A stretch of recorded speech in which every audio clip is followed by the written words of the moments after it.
Welcome again to Shelter in the Storm with A Course in Miracles lesson 86. We are going to reread from the from the beginning of part 1, chapter 6. So we're in chapter 6 now, the lessons of love, but we're just going to reread that first section that we started last night or yesterday with the message of the crucifixion, because it is such an important thing to go over. Let's go. For learning purposes, let us consider the crucifixion again. I did not dwell on it before because of the fearful connotations you may associate with it. The only emphasis laid upon it so far has been that it was not a form of punishment. Nothing, however, can be explained in negative terms only. There is a positive interpretation of the crucifixion that is wholly devoid of fear, and therefore wholly benign in what it teaches, if it is properly understood. The crucifixion is nothing more than an extreme example. Its value, like the value of any teaching device, lies solely in the kind of learning it facilitates. It can be, and has been, misunderstood. This is only because the fearful are apt to receive or to perceive fearfully. I have already told you that you can always call on me to share my decision and thus make it stronger. I have also told you that the crucifixion was the last useless journey the sonship need take, and that it represents release from fear to anyone who understands it. While I emphasized only the resurrection before, the purpose of the crucifixion and how it actually led to the resurrection was not clarified then. Nevertheless, it has a definite contribution to make to your own life, and if you will consider it without fear, it will help you understand your own role as a teacher. You have probably reacted for years as if you were being crucified. This is a marked tendency of the separated, who always refuse to consider what they have done to themselves. Projection means anger. Anger fosters assault, and assault promotes fear. The real meaning of the crucifixion lies in the apparent intensity of the assault of some of the sons of God upon another. This, of course, is impossible and must be fully understood as impossible. Otherwise, I cannot serve as a model for learning. Assault can ultimately be made only on the body. There is little doubt that one body can assault another and can even destroy it. Yet if destruction itself is impossible, anything that is destructible cannot be real. Its destruction, therefore, does not justify anger. To the extent to which you believe that it does, you are accepting false premises and teaching them to others. The message the crucifixion was intended to teach was that it is not necessary to perceive any form of assault in persecution, because you cannot be persecuted. If you respond with anger, you must be equating yourself with the destructible, and are therefore regarding yourself insanely. I have made it perfectly clear that I am like you, and you are like me. But our fundamental equality can be demonstrated only through joint decision. You are free to perceive yourself as persecuted if you choose.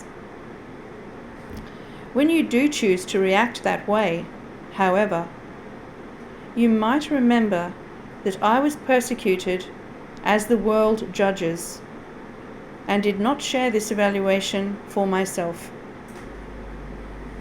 And because I did not share it, I did not strengthen it. I therefore offered a different interpretation of attack, and one which I want to share with you. If you will believe it, you will help me teach it. We'll leave that for now, and there's more to read on that section of chapter 6 tomorrow. Let us go forward with lesson 686. These ideas are for review today. 71. Only God's plan for salvation will work. It is senseless for me to search wildly about for salvation. I have seen it in many people and in many things. But when I reached for it, it was not there. I was mistaken about where it is. I was mistaken about what it is. I will undertake no more idle seeking. Only God's plan for salvation will work, and I will rejoice because His plan can never fail. These are some suggested forms for applying this idea specifically. God's plan for salvation will save me from my perception of this. This is no exception in God's plan for my salvation. Let me perceive this only in the light of God's plan for salvation. Number 72. Holding grievances is an attack on God's plan for salvation. Excuse me, my nose is tickling. Holding grievances is an attempt to prove that God's plan for salvation will not work. Yet only His plan will work. By holding grievances, I am therefore excluding my only hope of salvation from my awareness. I would no longer defeat my own best interests in this insane way. I would accept God's plan for salvation and be happy. Specific applications for this idea might be in these forms. I am choosing between misperception and salvation as I look on this. If I see grounds for grievances in this, I will not see the grounds for my salvation. This calls for salvation, not attack.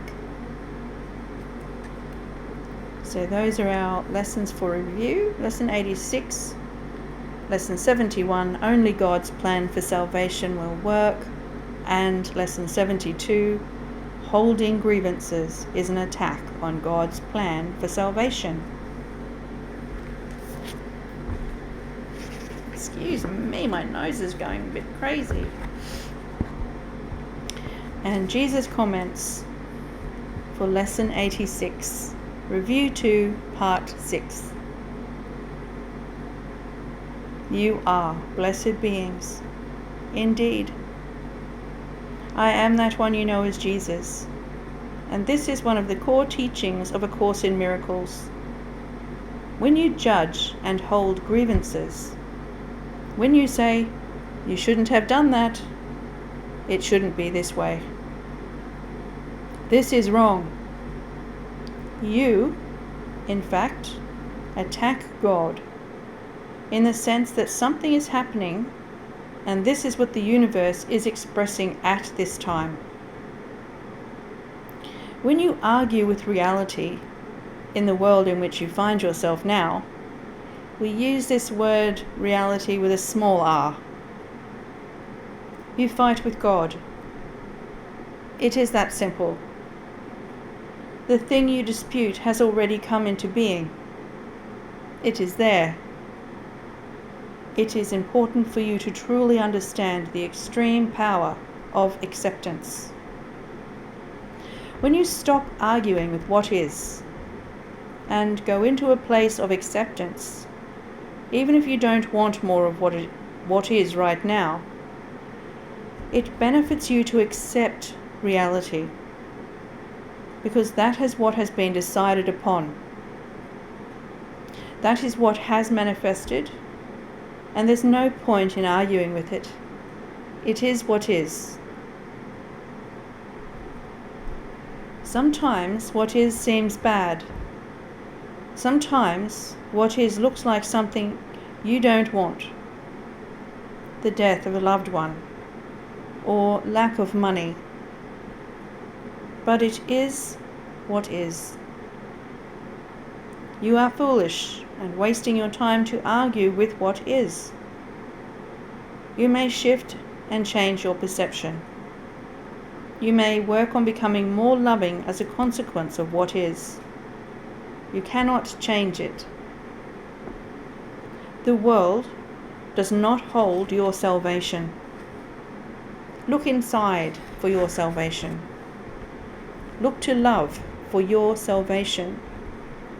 Do not seek salvation in the world through another person, more money, or a better body, but seek salvation by aligning with love so you match what is. For what is always loves. Your perception, judgments, and attacks on yourself do not love. I am that one you know as Jesus, and we will speak to you again tomorrow. Bye for now, blessed ones. Namaste.